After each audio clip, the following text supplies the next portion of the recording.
नमस्कार, जय महाराष्ट्र. मी संतोष गावाने, मनसे जिल्हा उपाध्यक्ष. आपण आतापर्यंत 3 एपिसोड तुम्हाला दाखवले. त्याच्यामध्ये आपण कसे कामं केले ते दाखवलं. आजचा जो 4था विषय तीर्थक्षेत्र या संदर्भात आहे. आपल्या संत ज्ञानेश्वर माऊलीचा जो तीर्थक्षेत्र विकास आराखडा याच्यामध्ये काही कामं रखडली होती. 2015 मध्ये आम्ही 1.5 दिवसाचं उपोषण संत ज्ञानेश्वर मंदिराच्या तिथं केलं होतं. जे आपल्या आज मागं संत ज्ञानेश्वर मंदिराच्या मागं जे मूर्त्या आहेत मोठ्या भव्य दिव्य सच्चिदानंद महाराजांची व संत ज्ञानेश्वर माऊलीची, त्या नगरला त्या तयार करून पडल्या होत्या, पण त्या निधी अभावी त्या रखडले होतं सारं कामं. त्यावेळेस नागपूरच्या अधिवेशनामधून बाळासाहेब मुरकुटे विषय तिथं मांडला. त्याच्यानंतर अभियंता इथं आले व ते आमचं उपोषण सोडलं. आम्ही त्यांच्याकडून लेखी घेतलं होतं. त्या संदर्भात रखडलेली जेवढी कामं होती तीर्थक्षेत्र संदर्भात ती करण्यात आली व त्यानंतर इथं त्या मूर्त्या आहेत त्या मूर्त्या इथं आणण्यात आल्या. तेव्हापासून आमचा जो लढा चालू झाला तर आम्ही आतापर्यंत थांबलो नाही. त्याच्यामध्ये एक माझा जो व्हिडिओ देखील आहे 2020 मध्ये जी टीव्हीचा आहे, ते तिथं मुलाखत देखील झाली. त्यासाठी मी त्याच्यामध्ये उल्लेख केला होता की आपण जर कधी हायवेवरती जर पाहिलं तर देवगडचे तिथं तीर्थक्षेत्र देवगड फाट्यावर कमान आहे, शिंगणापूरची हायवेवरती कमान आहे. मग नेवासा शहरामध्ये संत ज्ञानेश्वर माऊलीचं एवढं मोठं जन्म झालेला आहे, संत ज्ञानेश्वरीचा रचनास्थान आहे. मग हायवेवरती ती कमान का नसावी? त्यासाठी आम्ही आतापर्यंत लढा देतच आलोय. त्याच्यामध्ये आम्ही मागणी केलेली आहे की नेवासा फाटा तिथं जर कधी शिर्डी देवस्थानची कमान असू शकते तर आपल्या नेवासा संत ज्ञानेश्वर माऊलीची का नाही? नेवासा फाटा इथे एक संत ज्ञानेश्वर माऊलीची भव्य दिव्य कमान असावी. खडका फाटा रोडला औदुंबर हॉटेल शेजारी तिथे एक भव्य दिव्य कमान असावी. नेवासा इथे खोलेश्वर चौक तिथं पहिली कमान होती, ती काढून नेली. लोक दान करतात, तिथे दान केलेलं देखील काढून नेलं. तिथे एक कमान असली पाहिजे. श्रीरामपूरकडून येताना स्वागत कमान असली पाहिजे. इथं आपलं भव्य दिव्य असं मोहिनीमाईचं मंदिर आहे, विष्णू अवतारांचं मोहिनी स्वरूप घेऊन ते जगातलं एकमेव असं मंदिर आहे या नाथबाबा चौकामध्ये. ती एक कमान झाली पाहिजे. यासाठी वेळोवेळी आम्ही 2019ला आम्ही आमदार बाळासाहेब मुरकुटे यांना देखील निवेदन दिलेलं आहे, पण त्यांनी कोणत्या प्रकारची दखल घेतली नाही. त्यावेळेस 2020ला GTVवर मी पूर्ण बोललोय, त्याच्यामध्ये ती मुलाखत तुम्हाला दाखवतो. तर आमचं 2015 पासून या तीर्थक्षेत्र निवासासाठी लढा हा चालूच आहे. या लढ्यामध्ये निधी भरपूर येतोय. मला ते गोष्टच कळत नाहीये की मोहिनीराज मंदिरामध्ये देवस्थानच्या एवढ्या जागा आहे, निधी येतोय, सगळं येतं, मंगल कार्यालय आहे, परंतु त्यांना मंदिर असल्यापासून आतापर्यंत त्या ट्रस्टला साधी एक कमान देखील का देता आली नाही? मला हेच प्रश्न पडले. का मुख गिळून बसतात हे देवस्थान? मी मागच्या 2 वर्षापूर्वी ज्यावेळेस मोनिराजची यात्रा होती त्या कमिटीमध्ये मी हा विषय मांडला होता. जागृत देवस्थान आहे, एवढी मोठी यात्रा भरती, लाखोचे लोक संख्येने इथं धार्मिक कार्यक्रमासाठी आपले भक्त येतात. मग इथे भव्य दिव्य कमान झाली पाहिजे. त्या मीटिंग मध्ये मी विषय काढला, जी यात्रा कमिटी वर्गणी वगैरे करतात त्यांचं देखील फंड असतो मागं. तिथं त्या मीटिंग मध्ये सगळे असतात, कमिटी असती, ट्रस्टी असती, सगळे असतात, पण कोणाच्याही तोंडातून एक शब्द निघला नाही की आम्ही 1 रुपया देतो याच्या ट्रस्टी मधून, व तुम्ही या कमानीचं काहीतरी भव्यदेव करा. मी खरंच आभारी आहे. माझे मित्र आहे संजू भाऊ सुखदान, त्यांनी त्या मीटिंग मध्ये सांगितलं की मी या जर कमान जर करायची असेल तर मी 1,21,000 रुपये मी देतो. त्यांचं खरंच आभारी आहे मी. त्यांनी कमीत कमी त्या आतली खंत नेवासा शहरासाठी बोलून दाखवली. परंतु कोणत्या ट्रस्टीने देखील हे सांगितलं नाही की आतापर्यंत कोणत्या गावकऱ्याची देखील इच्छा झाली नाही. जागृत देवस्थान आहे, भव्य दिव्य कमान झाली पाहिजे, त्याच्यामुळे पर्यटक वाढतात. पर्यटकच्या दृष्टिकोनातून आतापर्यंत कोणीच नाही नेवाशामध्ये. ग्रामपंचायत स्थापन झाल्यापासून तर नगरपंचायत झाल्या 40-50 वर्षामध्ये काही नाही ना. गावकऱ्यांनी काही केलं, ज्यांनी फक्त खुर्च्या बदलत गेल्या, सत्ता बदलत गेली, सगळं बदलत केलं, काही नाही. नका त्या संत ज्ञानेश्वर माऊलीच्या ट्रस्टने काही केलं नाही, का गावकऱ्यांनी मिळून काही केलं नाही, का त्या ग्रामपंचायतमध्ये जितके लोक होते आतापर्यंत त्यांनी काही केलं नाही. कुठेतरी भव्य दिव्य कमान झाले पाहिजे, सर्कल झालं पाहिजे, काहीतरी काहीच नाही. फक्त आरामशीर सत्ता आली बसायचं, खुर्ची मलिदा, काय ट्रस्ट रोडमध्ये टक्केवारी भेटते, सगळं भेटतं, काहीच नाही, बाकीचं काहीच नाही. सगळा भोंगळ कारभार यांनी करून ठेवलेला आहे. आम्ही 2021 मध्ये मुरकुट्यांना दिलं, त्यांनी काहीच केलं नाही. GTVला 20 तारखेला मुलाखत दिली, त्याच्यानंतर काही नाही. त्याच्यानंतर मग नागव्यवस्था आम्हाला 2022 मध्ये आम्ही निवेदन ते दिलेले, सगळे मुख्यमंत्र्यांना निवेदन पाठवलं, सगळ्याला निवेदन पाठवले, आमदार खासदार सगळ्याला निवेदन पाठवले की आम्ही रास्ता रोको करणार आहोत. आम्हाला नेवासा शहरापासून तर नेवासा फाट्यापर्यंत संत ज्ञानेश्वर माऊली व मुनिराज मंदिर यांच्यासाठी भव्य कमान झाली पाहिजे. त्याच्यासाठी आम्ही रास्ता रोको देखील केला आणि संत ज्ञानेश्वर मंदिराकरिता तिथं भरघोस निधी उपलब्ध करून दिला गेला पाहिजे. याच्यासाठी आम्ही एक दिवशी तिथं रास्ता रोको आंदोलन देखील केलंय. त्या निधीच्या नंतर आम्ही पालकमंत्री विखे साहेबांना भेटलो. त्यांना सांगितलं आम्ही असं पद्धतीची मागणी केलेली साहेब. त्यांनी त्या मागणीचं सगळं विचार केल्यानंतर एक 4-5 दिवसानंतरच कलेक्टर साहेबांचा दौरा झाला, पाहणी केली. त्याच्यानंतर अधिवेशनामध्ये तो विषय मांडला गेला. अजितदादा पवार यांनी देखील भरघोस निधी दिली जाईल, 200-250 कोटीचा निधी देखील मंजूर झालाय. म्हणजे त्या गोष्टीला आम्ही वाचा फोडली, पण आम्ही ते शेवटपर्यंत सोडलेला नाही. त्या निधीमध्ये अजून देखील माझं म्हणणं आहे की ज्या कमानी आहेत त्या कमानीचा देखील त्याच्यात उल्लेख घ्यावा.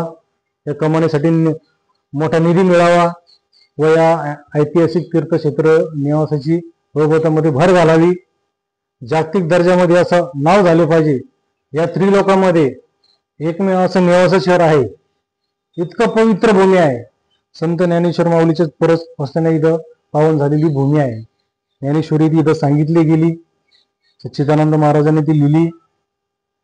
विष्णू भगवंत यांनी मोहिनीचा अवतार घेतला इथं व इथं अमृत वाटप केलं. ती आमची प्रवरा नदी, जिथं अमृत वाहिलं गेलं. म्हणजे जिथं 4 थेंब अमृत मंथन झाल्यानंतर जिथं 4 थेंब पडली तिथं कुंभमेळा भरतो आणि जिथं वाटर झालं ते नेवाशाला काहीच नाही. म्हणजे भकास अशी परिस्थिती आहे.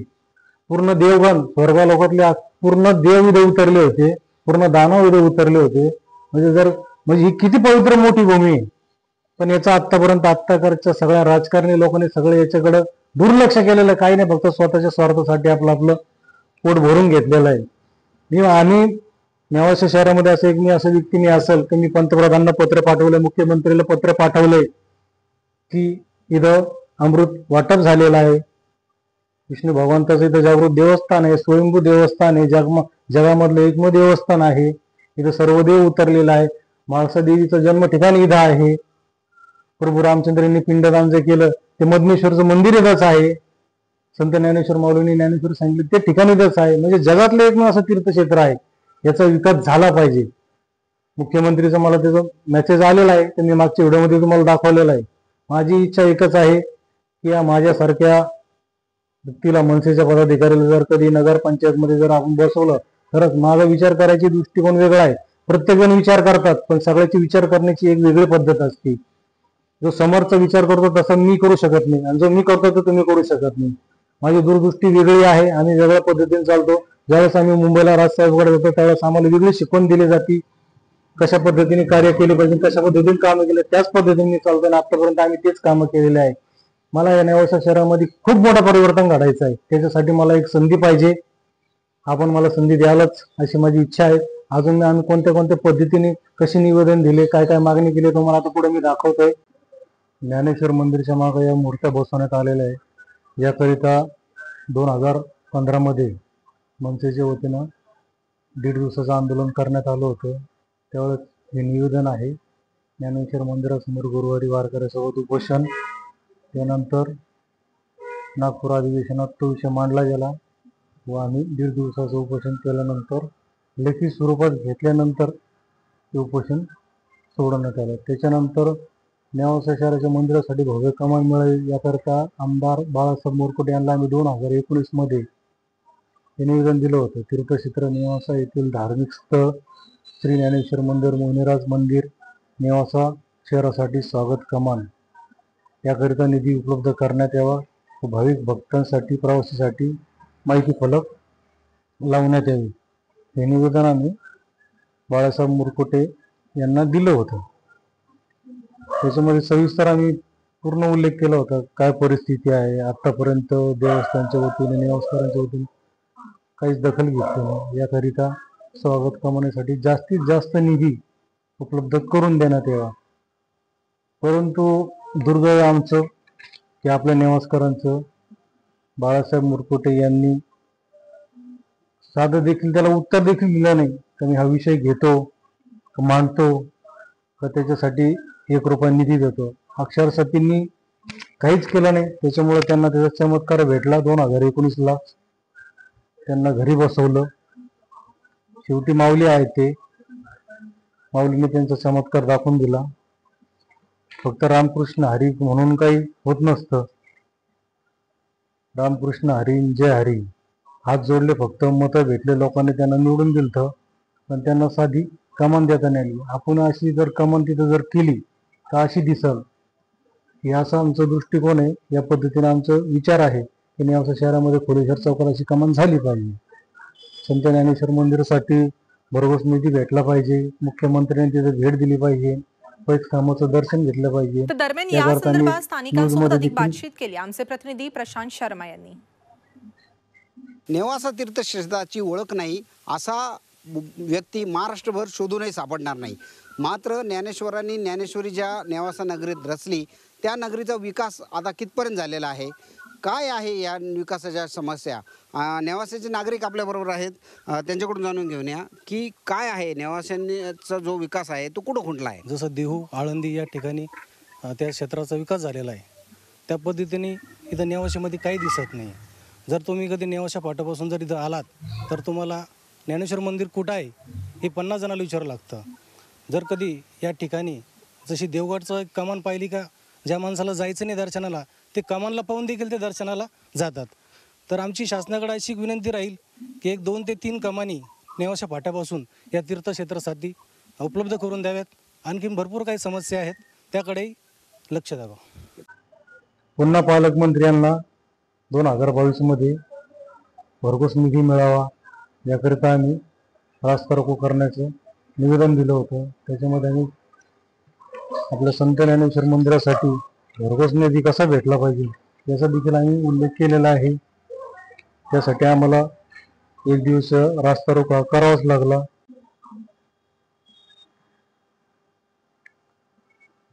ज्ञानेश्वरीचं उगमस्थान, ज्ञानेश्वरीचं रचनास्थान नेवासा आहे. परंतु गेल्या 25 वर्षामध्ये दुर्दैव आहे आमचं नेवासाचं की कोणत्याच मुख्यमंत्र्यांनी नेवासा शहराच्या संत ज्ञानेश्वर माऊलीच्या मंदिराला भेट दिली नाही. हे खूप मोठं दुर्दैव आहे. म्हणजे 4 पानी हे पत्र होतं आमचं, हे पूर्ण उल्लेख केला की मुख्यमंत्र्यांनी भरघोस निधी उपलब्ध करून देण्यात यावा, मुख्यमंत्र्यांनी संत ज्ञानेश्वर मंदिराला भेट द्यावी. क्रमांक 5 मध्ये हा उल्लेख केलेला आहे. मुख्यमंत्री साहेब यांनी ज्ञानेश्वर जन्मभूमी मराठी भाषेचे उगमस्थान संत ज्ञानेश्वर महाराज मंदिर तीर्थक्षेत्र नेवासा येथे भेट देऊन पाहणी करावी व संत ज्ञानेश्वर मंदिराकरता भरघोस निधी उपलब्ध करून देण्यात यावा, ही देखील मागणी आम्ही केली होती. त्यानंतर मुद्दा क्रमांक 6 तीर्थक्षेत्र नेवासा खोलेश्वर चौक इथे सर्कल करण्यात यावा. संत ज्ञानेश्वर मंदिराकडे जाणाऱ्या रस्त्यात भगवती व कमान अशी उभारण्यात यावी, हा देखील आम्ही त्याच्यात मुद्दा घेतला होता. अशा अनेक मागणी होत्या आमच्या. त्याकरता आम्ही 2022 मध्ये रास्ता रोको करण्यात आला होता. सर्व पदाधिकारी, मुख्यमंत्री, उपमुख्यमंत्री यांना निवेदन दिले होते. तीर्थक्षेत्र विकासासाठी निधी उपलब्ध करून द्या याकरता मुख्यमंत्र्यांनी निवेदन दिले होते, पालकमंत्रीला दिले होते, केंद्रीय मंत्रीला दिले होते. भरघोस निधी कसा दिला जाईल याकरता पंतप्रधानांना संत ज्ञानेश्वर माऊलीची कमान नाही तर आम्ही तिथे एक मागणी केलेली की जे येणारा जाणार भाविकाला ती कमान दिसल.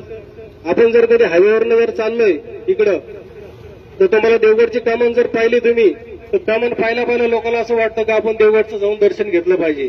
तीच आमची इच्छा आहे. इथं औदुंबर चौक खडका फाटा तिथं देखील एक ज्ञानेश्वर माऊलीची कमान झाली पाहिजे.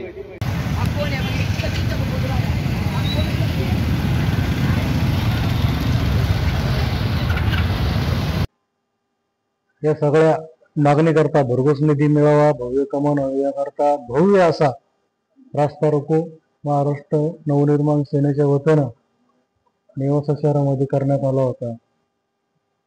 मुख्यमंत्री यांनी भेट दिली पाहिजे, त्याची पाहणी केली पाहिजे याकरता हा रास्ता रोको होता. रास्ता रोको केला. त्यानंतर वैयक्तिक पालकमंत्रींना पुन्हा निवेदन दिले की संत ज्ञानेश्वर मंदिराला निधी उपलब्ध करून द्या भरघोस. त्यानंतर अधिवेशनामध्ये अजित पवार यांनी निधी मंजूर झाल्याची घोषणा केली. संत ज्ञानेश्वर महाराजांची अजरामर ज्ञानेश्वरीची जिथे रचना केली त्या नेवासा येथील मंदिर परिसराचा देखील विकास आराखडा तयार करण्यात येणार आहे.